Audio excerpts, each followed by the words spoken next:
Dieu donna sa loi à Israël gravée sur des tables de pierre, une norme parfaite de justice.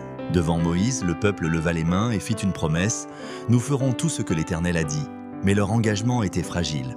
À peine avaient-ils reçu la loi qu'ils se tournèrent vers d'autres dieux, brisant l'alliance encore et encore. Les sacrifices étaient offerts jour après jour, le sang coulait sur l'autel, mais le cœur des hommes restait inchangé. La loi, bien qu'excellente, écrite sur la pierre, ne pouvait transformer l'intérieur de l'homme.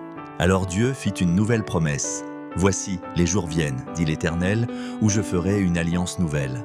Non comme l'alliance que leurs pères ont violée. Mais je mettrai ma loi au-dedans d'eux, je l'écrirai dans leur cœur.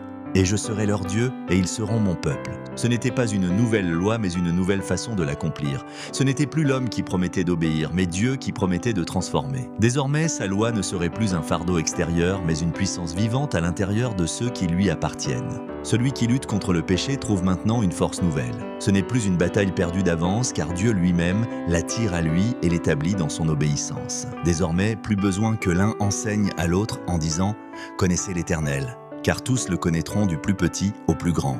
Je pardonnerai leur iniquité et je ne me souviendrai plus de leurs péchés. Ainsi l'ancienne alliance reposait sur la promesse fragile de l'homme, mais la nouvelle repose sur la fidélité inébranlable de Dieu.